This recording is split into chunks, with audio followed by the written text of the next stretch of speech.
বাংলা को बेइज्जत किया অত্যাচার किया আপনি কি করে দাঁড়িয়ে মিটিং এ বলছেন যে ঝুলিয়ে দেওয়া হবে পা উপরে আর মাথা নিচে? আপনি হিংসার কথা বলছেন, সন্ত্রাসের কথা বলছেন, কিন্তু আমি জানি কোনো ব্যবস্থা এদের বিরুদ্ধে কেউ নেবে না। কিন্তু লয়ার যারা এখানে আছেন তাদের বলবো, ভিডিও আমার কাছে আছে, আমি দেবাঞ্জনকে দিয়েছি, কেস করবেন, এটা ইটস এ ক্রাইম। এ কথা হোম মিনিস্টার বলতে পারে না, আমি যেমন বলতে পারি না, অন্যরাও বলতে পারে না। আইন সবার জন্য এক।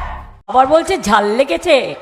ঝাল লাগেনি আমাদের, ঝাল তো তোমার 2004 তারিখে যখন কাউন্টিং হবে তখন তোমার ঝাল লাগবে, আর তখন তুমি দেখবে আর লুচির মতো ফুলবে আর জ্বলবে তো জ্বলবেই। দেখছেন বিজেপি কেমন খেপে গেছে, খুব চাপ, দৌড়দৌড়ি করছে। আজকে নাকি 50টা হেলিকপ্টার আকাশে উঠছে, আমাদের 3টে জোগাড় করতে হিমশিম খেয়ে যাচ্ছি।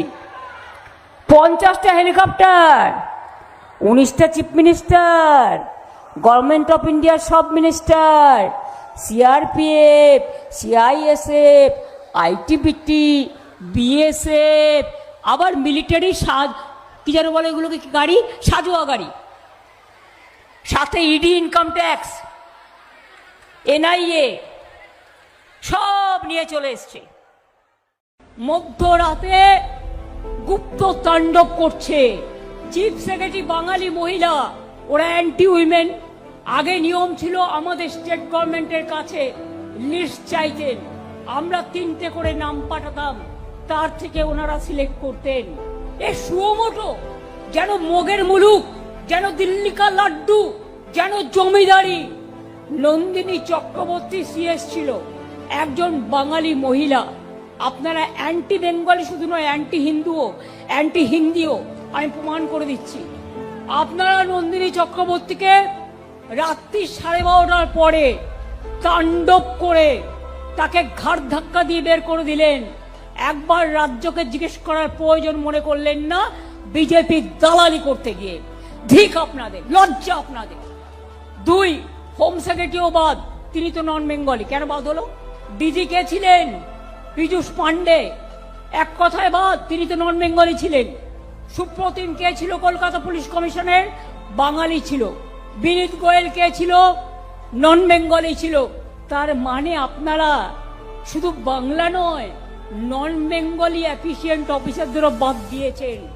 আপনারা দেখেছেন বিজেপির কথায় কারা কাজ করবে, তাদের দেখে দেখে চয়েস করছেন।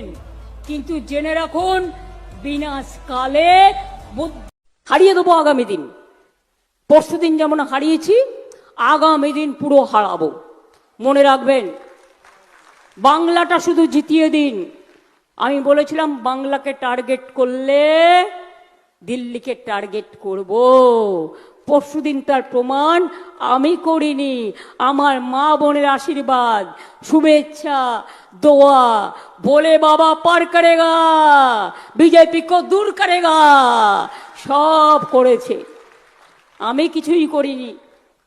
আমি মনে করি এটা বাংলার মানুষের গর্ব করা উচিত। আমরা 2 লক্ষ কোটি টাকার বেশি কেন্দ্রীয় সরকারের কাছে আমরা পাই, আমাদের বঞ্চনা করা হয়েছে। এই বাজেটেও আপনারা দেখেছেন বাংলাকে কিছু দেয়া হয়নি। তো এত বঞ্চনা সত্ত্বেও, এবং 5 বছর ধরে 100 দিনের কাজের টাকা বন্ধ, যদিও পরপর 5 বছর আমরা 100 দিনের কাজে ইন্ডিয়াতে প্রথম হয়েছিলাম। গ্রামীণ আবাসিক যোজনা যেটা, সেটাতেও 5 বছর পরপর আমরা প্রথম হয়েছিলাম, সেটাও বন্ধ গত 4-5 বছর ধরে। গ্রামীণ রাস্তা যেটা মানুষের সংযোগ সৃষ্টি করে, সেটাও বন্ধ 5 বছর ধরে, ওটাতেও আমরা প্রথম হয়েছিলাম। এই সমস্ত স্কিমে সব টাকা বন্ধ, এমনকি সর্বশিক্ষা মিশনের টাকাও বন্ধ। শিক্ষাক্ষেত্রে আপনারা দেখলেন এই বাজেটে কেন্দ্রীয় সরকার টাকা কমিয়ে দিয়েছে। শিক্ষাক্ষেত্রে কোথায় মানুষ টাকা বাড়ায়, তাদের সাহায্য করে, কারণ শিক্ষা জাতির মেরুদণ্ড। শিক্ষা, স্বাস্থ্য, আশ্রয়, দুটো পেটে খাদ্য, এইটাই তো মানুষের জীবনে বাঁচার সবচেয়ে বড় প্রেরণা। সুতরাং এইগুলো আমরা আমাদের সাধ্য মতো, আমাদের যতটুকু আমরা করতে পারি আমরা ততটুকুই বলি। আমরা কিন্তু এটা নয় যে ইলেকশন ইয়ার আসছে বলে আমরা কিছু বললাম সেটা করলাম না, তা নয়। আমরা যেটা বলি সেটা আমরা চালুও করে দিই সেই টাইমে। কারণ আমি মনে করি কথা দিয়ে কথা রাখাটা মানুষের বড় ধর্ম। আপনারা দেখেছেন প্রত্যেকটা ইলেকশনের আগে আমরা যেটা বলেছি, আমরা সাধ্যমতো তার যে মেন কি পয়েন্টগুলো আমরা করেছি। এবং আজকেও যে বলা হলো লক্ষ্মীর ভান্ডার, ফেব্রুয়ারি মাস থেকেই তারা পাবেন। 500 টাকা করে বেড়ে গেল সবার জন্য। তুমি আমাদের এজেন্সিগুলোকে বলছো যারা আমাদের পার্টির কাজ করে বাংলা ছেড়ে চলে যাও। কেন? তোমার তো 50টা আছে, আমাদের ক্ষমতা নেই, আমাদের একটা আছে। শুনুন, ওদের ভয় দেখালে ওরা আমার দলের সাথে যুক্ত হবে এবং আমরা ওদের চাকরি দেবো, আমরা ওদের করে দেবো। এটা মাথায় রেখে দিন। আমি একটি ছেলেকেও চাকরি ছাড়া করব না। আমি সকালে অভিষেকের সাথে কথা বলেই এসছি।